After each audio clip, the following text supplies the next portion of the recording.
ഹേ all, ഞാനിന്ന് നിങ്ങളോട് സംസാരിക്കാൻ പോകുന്നത് സ്ത്രീകൾ എക്സസൈസ് നമ്മുടെ ജീവിതത്തിൻ്റെ ഭാഗമാക്കുന്നതിൻ്റെ ഇമ്പോർട്ടൻസിനെ കുറിച്ചാണ് ഞാൻ നിങ്ങളോട് പറയാൻ പോകുന്നത്.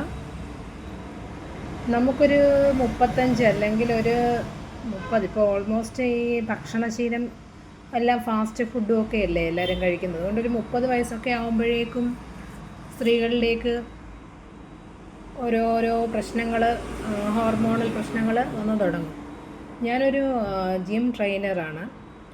എൻ്റെ ഒരു എക്സ്പീരിയൻസിൽ ഒരു 13 വയസ്സുള്ള കുട്ടികൾ മുതൽ ഒരു 40 വയസ്സുള്ള സ്ത്രീകൾക്ക് വരെ ഈ PCOD ഉള്ളവരുണ്ട്, PCOS ഉള്ളവരുണ്ട്, യൂട്രസ് പ്രോബ്ലം ഉള്ളവരുണ്ട്.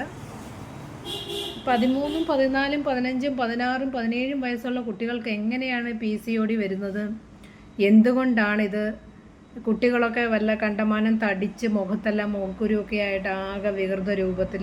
16 വയസ്സിലൊക്കെ എന്ന് വെച്ചാൽ ഏറ്റവും സുന്ദരികളായിട്ടിരിക്കേണ്ട പ്രായമാണ്. കൊച്ചു കുഞ്ഞുങ്ങളെന്ന് ഏറ്റവും സുന്ദരികളും ഏറ്റവും മിടുക്കികളുമായിട്ടിരിക്കേണ്ട പ്രായമാണ് ഈ 16, 17 വയസ്സ്.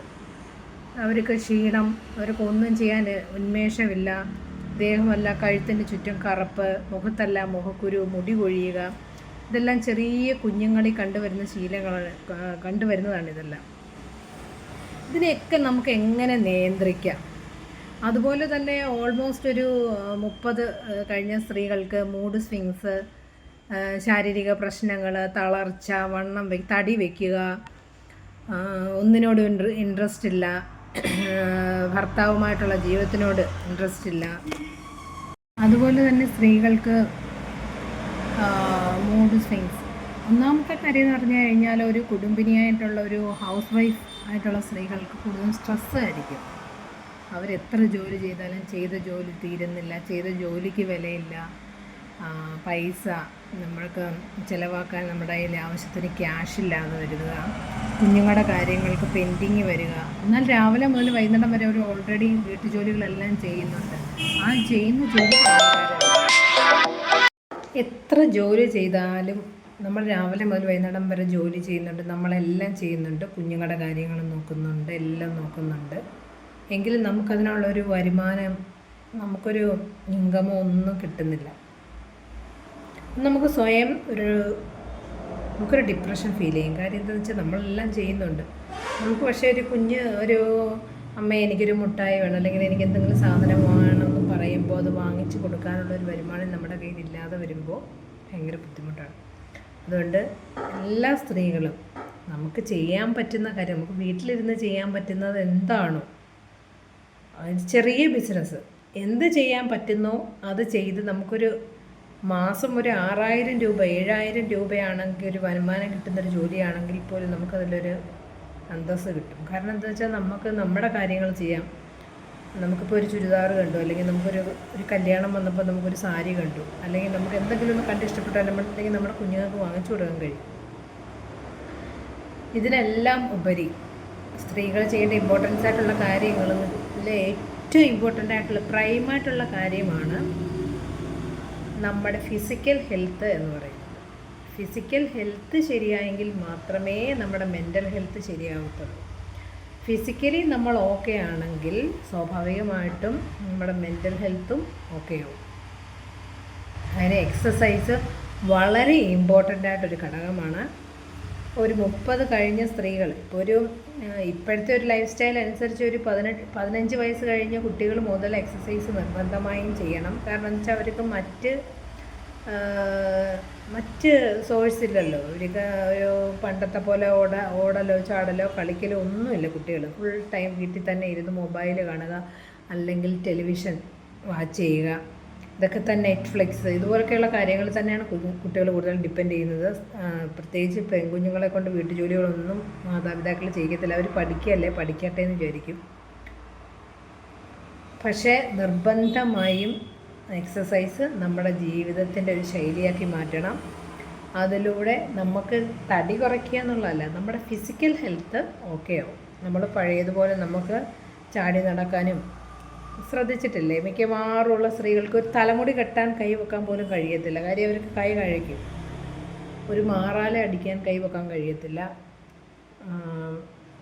അവർക്ക് കൈ കഴിക്കും. ഇതൊക്കെയെന്ന് വെച്ചാൽ നമ്മുടെ എക്സസൈസ് ഇല്ലായ്മയുടെ കുഴപ്പമാണ്. അതുപോലെ തന്നെ യൂട്രസിനകത്തുണ്ടാകുന്ന ഒരു യൂട്രസാണ് ഒരു സ്ത്രീയെ സംബന്ധിച്ചിടത്തോളം അവളെ എല്ലാം നിയന്ത്രിക്കുന്ന മെയിൻ ഘടകം യൂട്രസാണ്. യൂട്രസ് ശരിയായി പ്രവർത്തിക്കുന്നില്ലെങ്കിൽ അവളുടെ ജീവിതത്തിൻ്റെ താളം തന്നെ തെറ്റി. അതുകൊണ്ട് നിങ്ങൾ ഗട്ട് ക്ലിയർ ചെയ്യുക. നന്നായിട്ട് ഗട്ട് ക്ലിയറൻസ് വേണം. നമ്മുടെ ശരീരത്തിന് ആവശ്യമായിട്ടുള്ള മൾട്ടി വൈറ്റമിൻസ് എല്ലാം നമ്മുടെ ശരീരത്തിൽ ചെല്ലണം. അല്ലാതെ ഈ ഫാസ്റ്റ് ഫുഡിൻ്റെ പുറകെ പോയി നിങ്ങളുടെ ഹെൽത്ത് ദയവായത് നിങ്ങൾ നശിപ്പിക്കരുത്. മൾട്ടി വൈറ്റമിൻസ് ഉള്ള ഫുഡ് കഴിക്കാനുള്ള സാഹചര്യം ഇല്ലെങ്കിൽ നിങ്ങൾ ടാബ്ലറ്റ് എടുക്കുക. മൾട്ടി വൈറ്റമിൻസിൻ്റെ ടാബ്ലറ്റുകൾ കിട്ടും. അത് നിങ്ങളുടെ ശരീരത്തിൽ അപ്ലൈ ചെയ്യുമ്പോൾ സ്വാഭാവികമായിട്ടും നമ്മുടെ ശരീരത്തിൽ ഉണ്ടാകുന്ന PCOD എല്ലാം ഈ എക്സസൈസിലൂടെ കൊഴുപ്പെല്ലാം പോകും. ബ്ലഡ് സർക്കുലേഷൻ കറക്റ്റ് ആവും. യൂട്രസിനകത്തോട്ട് ബ്ലഡ് സർക്കുലേഷൻ നടക്കും. ഓവം നല്ല രീതിയിൽ വർക്ക് ചെയ്യും. ഓവർ നല്ല രീതിയിൽ വർക്ക് ചെയ്യും. പ്ലസ് അതിൻ്റെ കൂടെ നിങ്ങളുടെ ഗട്ട് ക്ലിയർ ചെയ്യണം. ഗട്ട് ക്ലിയർ ചെയ്യുന്നതിലൂടെ എല്ലാ അഴുക്കുകളും പുറന്തള്ളപ്പെടും. മൾട്ടി വൈറ്റമിൻ സപ്ലൈ ചെയ്യണം. മൾട്ടി വൈറ്റമിൻ വഴി നമ്മുടെ ശരീരത്തിന് ആവശ്യമായിട്ടുള്ള എല്ലാ പോഷകഘടകങ്ങളും നടക്കും. ഇതിലൂടെ നമുക്ക് ഓവുലേഷൻ നാച്ചുറലായിട്ട് നടക്കും. ഇങ്ങനെ നാച്ചുറലായിട്ട് ഓവുലേഷൻ നടക്കുന്നത് വഴി നമുക്ക് യൂട്രസ് ക്ലിയർ ആവും, ഓവറി ക്ലിയർ ആവും, നമ്മുടെ ലൈഫ് സൈക്കിളുകളെല്ലാം ശരിയാവും, കറക്റ്റ് പീരിയഡ്സ് വരും, നമ്മുടെ ഫിസിക്കൽ ഹെൽത്ത് ശരിയാവും. ഫിസിക്കൽ ഹെൽത്ത് നല്ലപോലെ ശരിയാവും, നമ്മുടെ മെൻ്റൽ ഹെൽത്ത് ശരിയാവും. എങ്കിൽ മാത്രമേ ഒരു പെണ്ണിന് നല്ല രീതിയിൽ ഈ സമൂഹത്തിൽ ഒരു ഭർത്താവിൻ്റെ കൂടെ ഒരു കുടുംബമായിട്ടൊക്കെ ജീവിക്കാൻ സാധിക്കത്തുള്ളൂ. ഇല്ലെങ്കിൽ എപ്പോഴും മൂഡ് സ്വിങ്സ്, ശരീരത്തിന് തടിയാണെന്നുള്ള കുറ്റപ്പെടുത്തലുകൾ, മുഖക്കുരു, മറ്റുള്ളവരുടെ ബോഡി ഷെയ്മിങ്, ഇതെല്ലാം നമ്മൾ ഫേസ് ചെയ്യേണ്ടി വരും. നമ്മൾ തന്നെ സ്വയം നമ്മളെ സംരക്ഷിക്കണമെന്ന് വിചാരിച്ചു കഴിഞ്ഞാൽ നമ്മളെ സ്വയം രക്ഷിക്കാൻ കഴിയും. നമുക്ക് മാത്രമേ നമ്മളെ രക്ഷിക്കാൻ കഴിയത്തുള്ളൂ. വേറെ ആർക്കും നമ്മളെ സംരക്ഷിക്കാൻ കഴിയത്തില്ല. അതുകൊണ്ട് നിങ്ങളെല്ലാവരും എല്ലാവരും ജിമ്മിൽ പോകണമെന്നോ ജിമ്മിൽ പോയി ട്രെയിനിങ് ചെയ്യണമെന്നോ ഒന്നും പറയത്തില്ല. പക്ഷേ നമ്മുടെ മൊബൈലിൽ ഇഷ്ടം പോലെ എക്സസൈസുകൾ അവൈലബിൾ ആണല്ലോ. ആ എക്സസൈസ് നിങ്ങളുടെ ലൈഫ് സ്റ്റൈലിൻ്റെ ഭാഗമാക്കണം. നിർബന്ധമായിട്ടും എക്സസൈസുകൾ നിങ്ങൾ വീട്ടിലിരുന്ന് ചെയ്യുക തന്നെ വേണം. Okay, by.